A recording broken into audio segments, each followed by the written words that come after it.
From the first floor, SNY Sam McKee Memorial Broadcast Center, right here at Meadowlands Racing and Entertainment. Hi, everybody. I'm Dave Little. It's in the Sulky time, and I have a very special guest this evening. It's the one and only Jimmy Takter. Jimmy, thanks for taking a couple of minutes to be with us. Thank you very much. Jimmy, I think it's safe to say, is Hambletonian time your favorite time of year? I would say, it's the day we're working so hard for, and to have these horses coming in best shape, that's something you're working on so hard for, all year. And just to be in this surrounding with these great horses, it's a special feeling. You know, of all the many interviews that you've had to do and endure this week, one of them was a great story written by Jay Bergman in DRF Harness, and he mentioned that your first taste of Hambletonian racing was with a New York sire by the name of Sir Taurus. Can you tell us a little bit about him? Yeah, Sir Taurus. It was a fast horse. A great half-mile horse, and was owned by Lindy's farm. And we thought we had a good chance in the Hambletonian, but it was end up to be the year McLobel was in it, and what was probably one of the greatest group of 3-year-olds that year. So Taurus was extremely good half-mile horse, so we didn't do that well. Actually, I just met Benny Webster up there. It was my first driver in that race, so it was nice to meet him. Now, at the time, you were a kid in your mid-20s. Did Sir Taurus pave the way for you to get a lot of the great trotters that you've gotten in your career? Well, quite a few horses in my lifetime. Everyone was like a building block, but I would say maybe not just so much him. It was maybe more Mr. Lavec was the horse that meant tremendous for me. I drove him in Hambletonian. I was second in Hambletonian with him. He was just a wonderful horse. And both financially and everything, he was so good to me.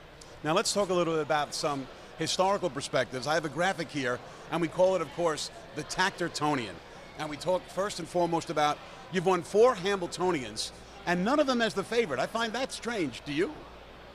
Well, it's such a tough race. Neither one was either a long shot. I would say Malabar Man must have been the favorite. Okay, maybe 1 out of 4. Yeah, right. Malabar Man was probably the favorite, but it's a tough race. So many horses going into it, and every single one that go up behind the gate, even the one that's 20-1 or 30-1, they've been dreaming a little bit that maybe I have a shot here anyway. So, it's a tough race to win. 7 Hambletonian Oaks.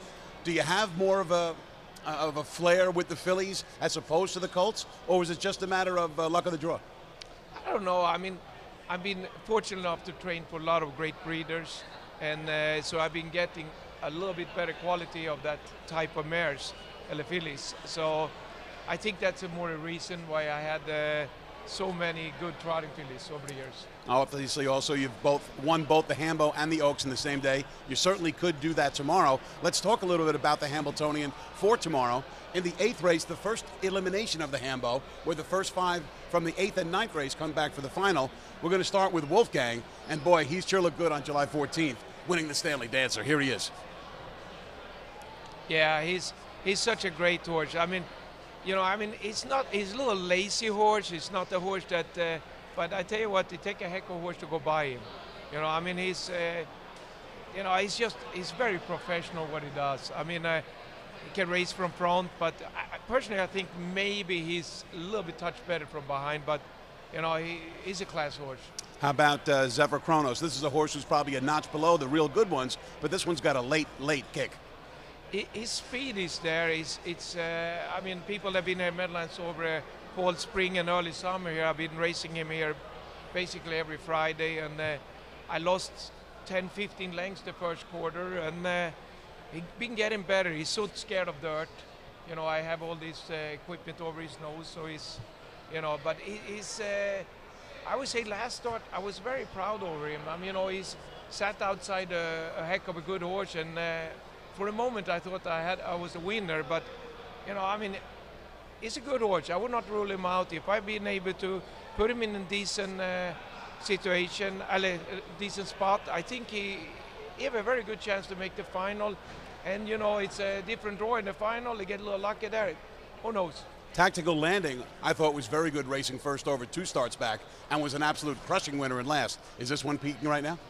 I think I just trained the horse for the last 60 days, and his development has been fantastic. I mean, last start I was really happy with him. I was trusting him. I was able to urge him a little bit the last 16, and his horse coming in. He's going to do his 4th lifetime start. He never raced in a stake race. He's a class bred horse, and our standardbreds started to be different type of horses than they were in older days. They're a little bit like more close to the thoroughbreds. They get to the form much faster than they used to do. You do, off consecutive second-place finishes, but to Muscle Diamond, who went 150-1, and to Six Pack, who went 150 flat. I think he's coming into the race real good. I'm sure that you agree. Yeah, I was just hoping for a little better post draw with him. I mean, having the 8th post there, it's going to cost him quite a bit to get to the final. I mean, you got to be cautious, in the elimination there with him, because it's a lot of front speed inside, or in Six Pack, we know he can leave very hard too. But it costs a lot to leave hard too. Now we have the 12th race tomorrow, the Hambletonian Oaks final, and we have to take a look at Manchego. It looked like she had lost maybe a bit of her invincibility when she went off stride in the Beal, then got beat a nose in 49-4, came back last week and was absolutely spectacular. Yeah, I tell you what, the last start here I actually got goosebumps. I went up to the grandstand and watched the race, and she's just a flying machine, this filly. She's so professional. She got the speed that I don't think I've seen too many fillies ever had. Now, just as you decided last year, Ariana G, you didn't want to go the 2 heats in one day. Was that the decision with Manchego this time around? Yeah, I mean, my filly is not a very big filly. She's a medium-sized filly, and it's very hard for them to go 2 heats at the same day. If Hamiltonian would have been like it was a few years back, elimination week before, and the final week after, I think I would have taken a shot at race against the boys then, because I think definitely she's a horse that would be a serious factor if she would have raced against the boys. Okay, well, tomorrow Jimmy looks for his 3rd sweep of the Hambo and the Oaks on the same afternoon, but we've got to take a little bit of a look at Takter's Titans. I want to talk first about the great trotting mare, Moneymaker, who retired 18 years ago, and when she did, she was the richest harness horse ever at $5.58 million. What do you remember about her? Well, I tell you what, she's the kind of filly that, I was 18 years ago, I was in the late 30s, end up with a horse like her. She was so perfect, and all the fun we had in Europe, winning the Prix d'Amérique, winning at Elite Club, and Italy was a strong market back then, and God, she gave us a good ride. She was, in my opinion, the greatest horse that ever lived. Now, I tell you, greatest horse that ever lived, Moneymaker. I know one of your favorite horses was Always Be Mickey, who went 146 flat. Now, you have a horse in your barn now who qualified last Saturday in 148-3. Let's take a look at Lazarus. Jimmy, is this horse from this planet? Well, he's such a tough horse. I haven't had him long. TaylorMade bought him from New Zealand, and they asked me if I want to train him, and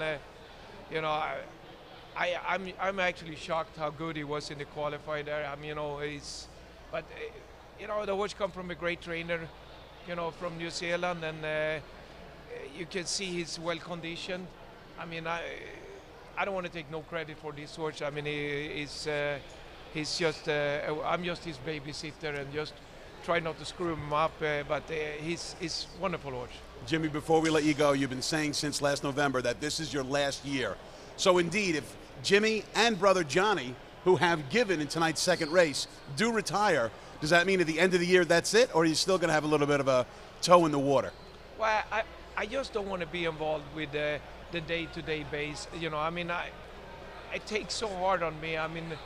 People that know how I am, I'm a very hard worker. In my stable, and I'm traveling and things like that. I've been doing this for 35 years here in the United States, and don't take me wrong, not many people had a ride I have, but it takes the toll of you too, I forgot to enjoy life too, I have 7 grandkids, I have 4 children, and it's other things in my life I want to be involved with. But my daughter Nancy is a trainer, she's done great, and and Per Englund, they worked for me for many years, gonna train the stable. I mean, you know, when I feel like it, I go down to the barn and hang around them, maybe train a few and just do it. But I don't want to have the daily pressure like I have been having for 35 years. All right, so I guess Jimmy Takter's going to let the other people worry about it, and he's going to take it a little bit easier. Maybe he can take it a little bit easier after sweeping both the Hambletonian and the Hambletonian Oaks tomorrow afternoon right here at the Meadowlands. Jimmy Takter, thanks so much for your time tonight. Thank you very much, Dave. Lots of good luck to you tomorrow. Bye-bye. We'll be back in a minute with Bob Hayden. Take a look at our trainer and driver of the week and tonight's featured races.